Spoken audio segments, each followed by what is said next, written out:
Hi everybody, Danny Stone back again for the Keeping It Simple Contemporary Singers Survival Guide. So episode 4, we're going to address warm-ups. Why? Why would you warm up? You always ask that question of everything that you're asked to do, and you should.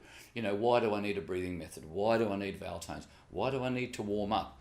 Warming up is really, really important for what I consider 3 major factors. Number 1, safety. You've got to be safe with your voice. It's the most important thing. In our practice here, what have I been teaching, 35 years or something? Not one set of nodules, not one cyst, not one granuloma, not one anything from the way that we teach and the method that we teach. And such a big part of that is emphasis on warm-up. The vocal cords are like any muscle within the body.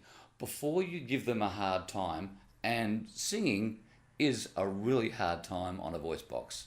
You are a vocal athlete, and these little things in here take a heck of a beating. But before you ask them to do too much, you should limber them up and stretch them out like any other muscle in the body. You wouldn't get out of bed in the morning, throw on your shorts and start sprinting down the road flat out. You know you'd pull a muscle, or you'd stand a good chance of doing so. You're likely to hurt yourself. So warming up is like that. It's a safety thing. The vocal cords can go into spasm if you push them too hard and they're not ready to go. All right? So you need to stretch them out and limber them, and I'll give you a really, really simple exercise in a moment that will cover you forever. Really, really simple to do. So limbering and stretching them out like any athlete would do. That's the first reason, safety. Number 2, quality gauge.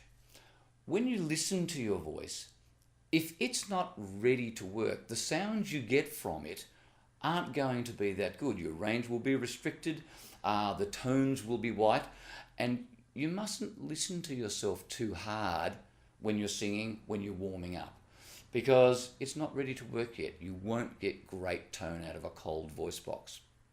Third, if you're a performing singer, stamina. It is such a great help for long gigs. Most of the gigs I did in my serious working career were usually 4 to 5 hours. I was the only singer in it most of the time.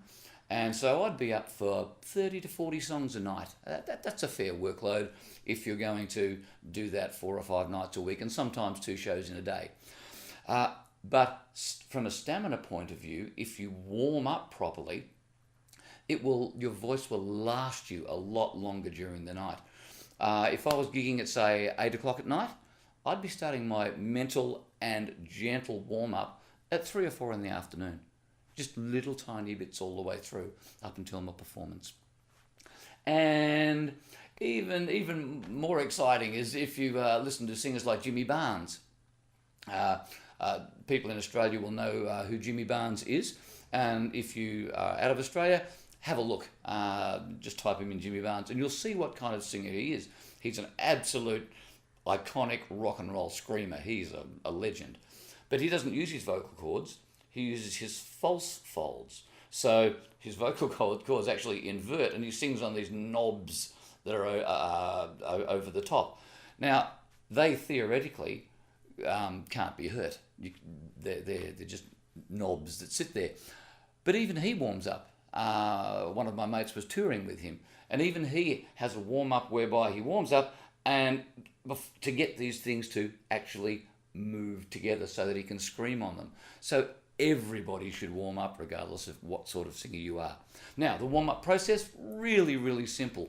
Take from your lowest note and do not push, do not stretch, do not work hard at it, and just do small intervals all the way up and down. So I do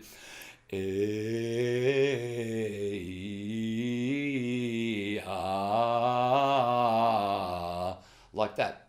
Small intervals, tonic to fifth, and work it from the bottom of your range all the way up the range, and you go until it doesn't want to work anymore because it's cold, doesn't have to, and then stop, pop back down, start again, and gently, gently work your way through up until the voice opens up. So even in the upper register, hey, ah. So all the way through, and I suggest that you use your vowel tones too, because the vowel tones create different shapes and tensions, and you want to warm them up and loosen them up too. So that's all you need to do to warm up the voice. Warming up, look for identifiers as to when your voice is warm. Like some of your vowel tones will sound richer, your range will have extended, you will be singing with ease, it will feel easy for you and work really, really nicely for you. Warming up, really important. Next one, I'm going to give you an extended breathing exercise, which will help you enormously. So we'll see you for part 5 in a couple of moments' time. Thanks for watching.